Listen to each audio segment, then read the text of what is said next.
بہت شکریہ۔ بسم اللہ الرحمن الرحیم، الحمدللہ رب العالمین، والصلاة والسلام علی سید الانبیاء والمرسلین۔ معزز ناظرین، الحمدللہ آج کے اس پروگرام میں سورۃ الاحزاب کی مزید کئی آیتیں تلاوت کی گئی ہیں۔ آیت نمبر 31 سے آیت نمبر 62 تک کی آیات کی تلاوت آج ہم نے سماعت کرنے کی سعادت حاصل کی ہے،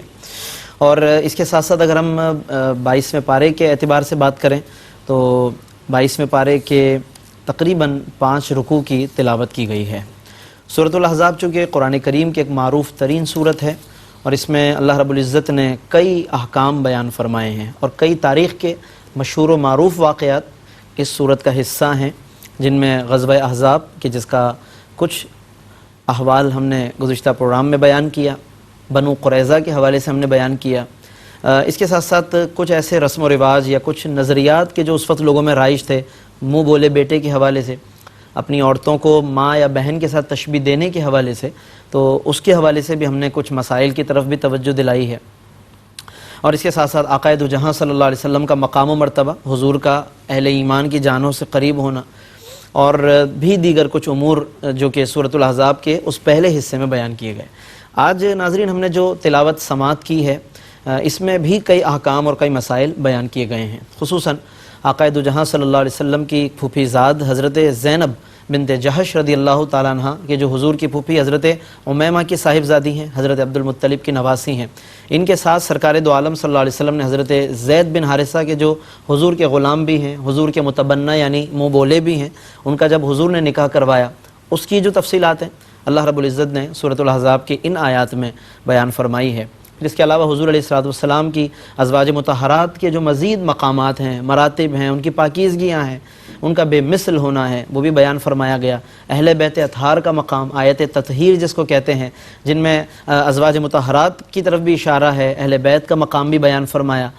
وہ ذکر بھی آج کی اس تلاوت میں شامل ہے۔ پھر اس کے ساتھ ساتھ بارگاہ رسالت کے آداب بیان فرمائے کہ جب سرکار دو عالم صلی اللہ علیہ وسلم کی بارگاہ میں اور ان کے گھر میں جب تم کھانا کھانے کے لیے حاضر ہو تو پھر اس بارگاہ کے کیا آداب ہیں، وہاں پر کس طرح تمہیں حاضر ہونا چاہیے، وہ آداب تک قرآن نے سکھائے ہیں۔ اور پھر اس کے ساتھ ساتھ پردے کے بھی بہت سارے ناظرین احکامات بیان فرمائے، ازواج مطہرات کا حوالہ بھی دیا گیا، حضور کی بنات طیبات یعنی آپ کی شہزادیوں کا ذکر بھی قرآن نے فرمایا ہے، اور پھر دیگر مسلمانوں کی خواتین کا ذکر کر کے پردے کے احکام بیان فرمائے گئے، تاکہ کوئی شخص بھی پردے سے یعنی کوئی عورت اپنے آپ کو پردے سے آزاد تصور نہ کرے، کوئی یہ نہ کہے کہ یہ پردے کا حکم پہلی عورتوں کے لیے ہے، پہلے کی عورتوں کے لیے ہے، اس طرح کی کوئی بات نہ کرے، بلکہ تمام لوگوں کو ڈسکس کیا گیا ہے۔ پھر ایک بہت اہم ترین عنوان ہمارے اسلام اور ہمارے دین اسلام کا اور تاریخ انبیاء کے اندر جس کو بہت اہمیت حاصل ہے، جس کو ہم ختم نبوت سے تعبیر کرتے ہیں، اللہ رب العزت نے اسی سورۃ الاحزاب کی ان آیات میں ختم نبوت کو بھی بیان فرمایا۔ پھر اس کے علاوہ اور بھی بہت سارے احکام بیان فرمائے گئے۔ اگر ہم ترتیب سے ان رکوعات اور آیات کا اگر ذکر کریں تو 22ویں پارے کا جب ہم آغاز کرتے ہیں تو اللہ رب العزت نے سب سے پہلے ابتدائی آیتوں میں ازواج مطہرات کی اطاعت شیاری کو بیان کیا، ان کے بے مثل ہونے کو بیان فرمایا۔ یا نساء النبی لستن کاحد من النساء، اے نبی کی ازواج تم اب کسی اور عورت کی طرح نہیں، یعنی جب ایک نبی کے نکاح میں آ گئی تو اللہ نے تمہیں بے مثل بنا دیا ہے۔ اور یہاں سے ہمیں یہ اندازہ کرنا چاہیے کہ اللہ نے نبی کریم صلی اللہ علیہ وسلم کی ازواج پاک کو جو حضور کے نکاح میں آ گئیں ان کو کیا مقام عطا کیا ہے، ان کے بارے میں خدا نخواستہ کسی قسم کی کوئی بات ایسی کرنا کہ جو ان کے شان کے خلاف ہو، ان کی عظمتوں کے خلاف ہو، اللہ رب العزت نے اس سے گویا کہ منع فرما دیا۔ پچھلے آیتوں میں ہم نے سنا اور پڑھا کہ اللہ نے انہیں مائیں قرار دیا، ماں کہنا ہی ان کی تعظیم کے لیے کافی ہے، پھر اللہ رب العزت نے یہاں انہیں بے مثل بھی قرار دیا، اور بھی کئی آداب پھر بیان فرمائے۔ پھر اس کے ساتھ ساتھ اللہ رب العزت نے عورتوں کو خاص طور پر بیان فرمایا اور حکم فرمایا کہ وہ زیب و زینت کر کے باہر کھلی نہ پھرتی رہیں، یعنی ان کی زیبائش و آرائش ان کے محارم کے لیے ہونی چاہیے، ان کے آپس میں ہونی چاہیے کہ جس کا اظہار وہ خواتین پر کریں یا اپنے محرم افراد کے لیے کریں، غیر محرم کے لیے زینت کرنے کو اللہ رب العزت نے منع فرما دیا۔ اور آج کے دور میں ہمیں اس آیت کو بہت زیادہ میں سمجھتا ہوں کہ پڑھنے اور اس کو نافذ کرنے کی ضرورت ہے، کیونکہ بے پردگی جب بڑھتی ہے، بے حیائی جنم لیتی ہے تو اس سے پھر اخلاقیات، کردار اور یہ ساری چیزیں پھر متاثر ہونا شروع ہوتی ہیں، اور پھر ایسے واقعات پھر پیدا ہوتے ہیں معاشرے کے اندر ایسی ایسی خبریں آتی ہیں کہ یقیناً ہم بخوبی واقف بھی ہیں، اور پھر وہ نسلوں کو متاثر اور تباہ و برباد کرتے ہیں۔ تو قرآن کی ان آیتوں کی طرف آج ہمیں رجوع کرنے کی ضرورت ہے۔ اس کے ساتھ ساتھ اللہ رب العزت نے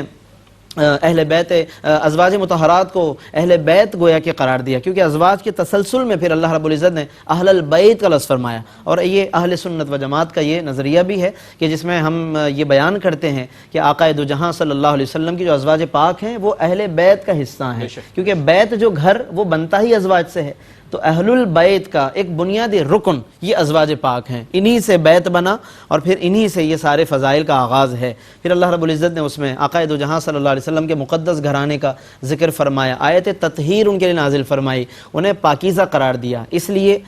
یہ ہم بارہا بیان کرتے ہیں کہ ہمارے نزدیک ان سب کی تعظیم و تکریم واجب ہے، جنہیں اللہ نے آقا دو جہاں سے منسوب کر دیا، جنہیں اللہ رب العزت نے آقا دو جہاں کی نسبت عطا کر دی، وہ نسبت ہی ان کے لیے کافی ہے کہ جب وہ نبی قابل تعظیم ہیں تو پھر ان کی نسبتیں بھی قابل تعظیم ہیں۔ اب وہ نسبت اللہ نے جہاں گھرانے کے طور پہ عطا کی تو انہیں اہل بیت بنا دیا، جہاں اللہ رب العزت نے وہ نسبت زوجیت کی عطا کی ازواج بنا دیا، جہاں اللہ رب العزت نے وہ شرف صحبت کی نسبت دی صحابی بنا دیا۔ اب وہ نسبت کے زاویے الگ الگ ہیں لیکن ان سب کا رجوع تو محمد عربی کی طرف ہے، لہذا آقا دو جہاں صلی اللہ علیہ وسلم کو دیکھ کر اور انہی کی نسبت کے طور پر ان سب کی تعظیم و تکریم حسب مراتب، ہر ایک کے مرتبے کے اعتبار سے اہل ایمان پر اس کو واجب قرار دیا گیا ہے۔ پھر اس کے ساتھ ساتھ اگر ہم دوسرے رکوع کی بات کریں جو آج تلاوت کیا گیا 22ویں پارے سے، تو اس میں بالکل ابتدا میں مردوں اور عورتوں کے لیے 10 صفات کا ذکر ایک ساتھ فرمایا گیا، یعنی یہاں پر یہ گویا کہ بتایا گیا کہ ایک معاشرہ اگر صحیح معنی میں تشکیل پا سکتا ہے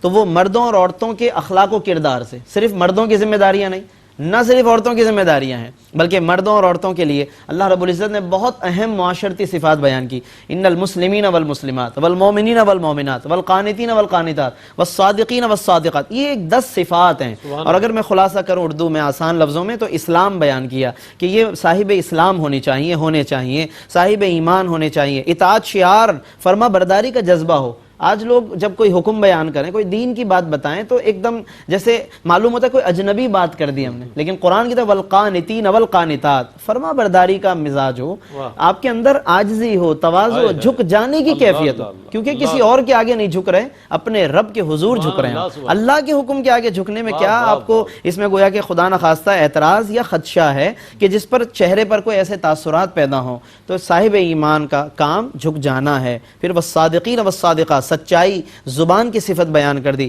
صبر ہونا چاہیے، خشوع والخاشعین والخاشعات، خشوع عاجزی ہونی چاہیے، تصدق، صدقہ کرنے کی کیفیت، مرد بھی صدقہ کریں، عورتوں کو بھی صدقے کا حکم فرمایا گیا ہے، صوم، روزہ رکھنا، یہ بھی روزہ رکھیں، عورتیں بھی روزہ رکھنے والیاں ہوں، یعنی فرائض تو اپنی جگہ، نفلی روزے کے ذریعے بھی اللہ کی اطاعت کا اظہار کریں، اور پھر یہ بھی اپنی عزت کی حفاظت کریں، عورتیں بھی اپنے کردار کی حفاظت کریں، اللہ کا کثرت سے یہ بھی ذکر کریں، عورتیں بھی ذکر کریں، یہ تمام صفات بیان کر کے پھر اجر و ثواب بھی بیان فرمایا اور مغفرت کا اعلان بھی فرمایا گیا۔ پھر اس کے ساتھ ہی ایک بہت اہم ترین عنوان کہ جس کو ابھی ہم نے سورت کے تعارف میں بیان کیا، آقا دو جہاں صلی اللہ علیہ وسلم نے حضرت زینب بنت جحش رضی اللہ عنہا کے ساتھ اپنے غلام حضرت زید بن حارثہ کا نکاح فرمایا۔ حضرت زینب بنت جحش حضور کی پھوپھی زاد ہیں، اور جب یہ رشتہ ظاہر ہے کہ بظاہر ایک وہ غلام ہے اور حضرت زینب بہت اعلیٰ خاندان سے تعلق رکھنے والی، انہوں نے ابتداءً جب اس رشتے کو قبول کرنے میں پس و پیش سے کام لیا، انہیں اندازہ نہ تھا کہ رشتہ حضرت زید کا بھیجا گیا۔ بعض علماء نے لکھا کہ وہ یہ سمجھی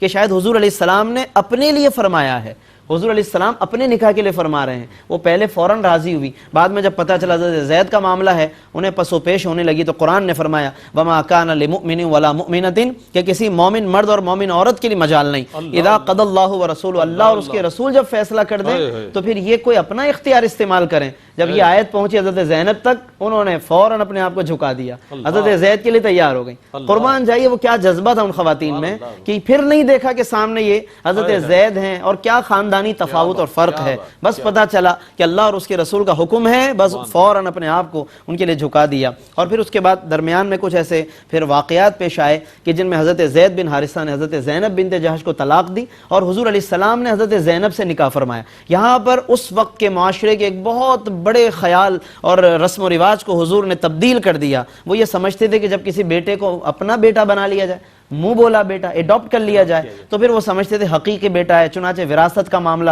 چنانچہ پھر اس کی بیوی کو باقاعدہ بہو کا درجہ دینا اور بہو کے ساتھ نکاح کو جس طرح معیوب اور منع بھی کیا گیا، وہ پھر ایک منہ بولے بیٹے کی بیوی کو بھی اسی طرح سمجھتے تھے۔ حضور علیہ السلام نے اس تمام رسم و رواج کو توڑ دیا، فرمایا منہ بولا بیٹا ہونا حقیقی بیٹا ہونا نہیں ہے، لہذا حضرت زید کی زوجہ جو پہلے زوجہ تھی ان سے نکاح کر کے حضور نے اس رسم و رواج کا قلع کما کر دیا، اور یہ ایک بہت بڑی گویا کہ آپ صلی اللہ علیہ وسلم نے اصلاح فرمائی۔ باقی اس کے درمیان میں کئی جملے ہیں جس میں اللہ رب العزت نے آقائے دو جہاں صلی اللہ علیہ وسلم کو مختلف تعلیمات ارشاد فرمائی، کہ فرمایا کہ واتق اللہ، اور آپ اللہ تبارک و تعالیٰ سے ڈرنے کا اپنے زید کو فرمایا، وتخفی فی نفسک، اور آپ نے اپنے دل کے اندر ایک بات چھپائے ہوئے تھے جس کو بعض مستشرقین نے اعتراض کا ذریعہ بنایا ان جملوں کو، حضور علیہ السلام پر طعن و تشنیع کی، لیکن مفسرین نے بیان کیا کہ حضور علیہ السلام نے اپنے دل میں جو بات پوشیدہ فرمائی اس سے مراد وہ وحی خفی ہے کہ جو اللہ نے فرمائی کہ ان قریب حضرت زید طلاق دینے والے ہیں، حضرت زینب اے محبوب آپ کے نکاح میں آنے والی ہیں۔ تو حضور علیہ السلام نے اس بات کو اس لیے پردہ فرمایا تاکہ حضرت زید کو اس پر کسی قسم کا کوئی حرج نہ ہو، کوئی ان کے دل میں تکلیف نہ ہو جب تک کہ وہ خود طلاق دینے پر آمادہ نہ ہو جائیں۔ تو یہ وہ باتیں تھیں جس کو اللہ تبارک و تعالیٰ نے ان آیات میں بیان فرمایا۔ پھر اس کے بعد حضور علیہ السلام کی ختم نبوت کو بیان کیا، اور آقا دو جہاں صلی اللہ علیہ وسلم کی ختم نبوت یقیناً ہمارے ایمان کی جان اور وہ بنیادی عقیدہ کہ جس طرح علماء نے فرمایا جس طرح اللہ کو ایک ماننا فرض اور ایمان کا جزو لازم، اسی طرح آقا دو جہاں صلی اللہ علیہ وسلم کو آخری نبی ماننا یہ بھی اسی طریقے سے فرض اور ایمان کا جزو لازم اور رکن رکین ہے۔ اور کمال یہ ہے حضور کی ذات میں کہ اللہ نے نہ صرف ختم نبوت بلکہ فتح نبوت بھی انہیں ہی عطا فرمایا ہے۔ اعلیٰ حضرت کیا کہتے ہیں کہ فتح باب نبوت پہ لاکھوں درود، ختم دور رسالت پہ لاکھوں سلام، تو اللہ نے یہ شانیں بھی انہیں عطا فرمائی۔ پھر تیسرے رکوع میں اللہ رب العزت نے کثرت سے ذکر کرنے کا حکم فرمایا اور اہل ایمان کا مقام بیان کیا۔ پھر آیت 46 45 46 میں حضور کی کئی صفات بیان کی، وہ شاہد بھی ہیں، مبشر بھی ہیں، نذیر بھی ہیں، سراج منیر بھی ہیں، اور پھر اس کے بعد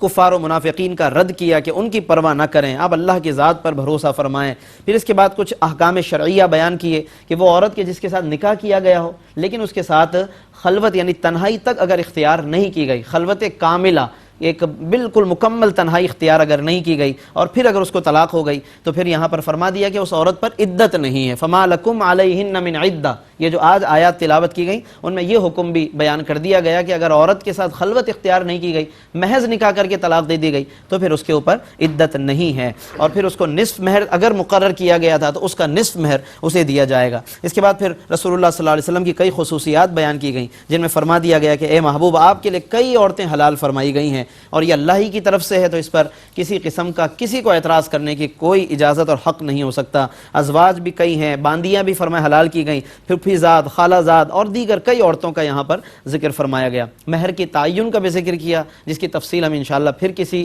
رکوع اور آیت کے تحت بیان کریں گے۔ اور اس کے ساتھ حضور کا ایک خاصہ یہ بھی ہے کہ آپ صلی اللہ علیہ وسلم پر ازواج کے درمیان عدل کرنا بھی واجب نہیں ہے،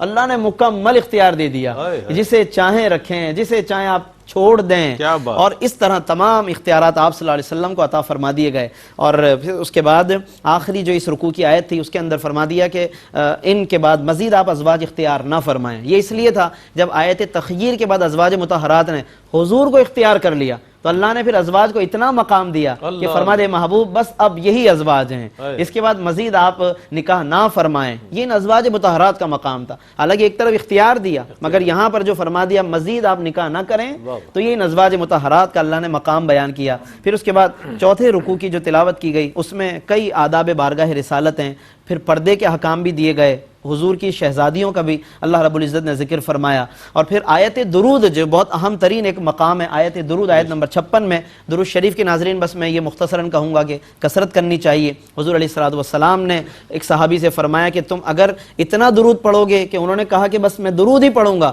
حضور نے فرمایا اذن تکفی ہمک وتغفر لک ذنبک، تب تو تمہارے سارے غموں کو یہ درود کافی ہے اور تمہارے گناہوں کی معافی کے لیے کافی ہے۔ اور پھر پانچواں رکوع جو بس آخری تلاوت کیا اس میں ازواج پاک اور بنات طیبات کا ذکر ہے، وہ بنات کا، اس سے پتہ چلا کہ حضور کی ایک سے زیادہ صاحبزادیاں ہیں۔ حضرت خدیجہ سے جو متولد ہوئی اس میں حضرت فاطمہ ہے، ام کلثوم ہے، رقیہ، حضرت زینب ہیں۔ قرآن نے بنات کا لفظ کہہ کر حضور کی ایک سے زائد صاحبزادیوں کا ذکر کیا، لہذا امت میں یہ مسئلہ بھی اختلاف کا باعث نہیں بننا چاہیے کہ حضور کی جی ایک شہزادی تھیں یا ایک سے زیادہ تھیں۔ لوگوں نے ایسی ایسی باتیں اختلاف کا ذریعہ بنا دی کہ جس سے لوگوں میں دوریاں پیدا ہو گئیں۔ ہمیں قرب کی ضرورت ہے، اور بھی ناظرین بہت سارے احکام ہیں، انشاءاللہ پھر اگلے پروگرام میں سورۃ الاحزاب کے تعلق سے ہی مزید کچھ باتیں بیان کرنے کی سعادت حاصل کریں گے۔ اللہ تعالی ہمیں ان مختصر تذکرے کو سننے کے بعد تفصیل کے ساتھ قرآن کی تفسیر کو پڑھنے کی اور ذوق اپنے اندر پیدا کرنے کی اللہ تعالی ہمیں توفیق عطا فرمائے۔ وآخر دعوانا ان الحمد للہ۔ ماشاءاللہ ماشاءاللہ۔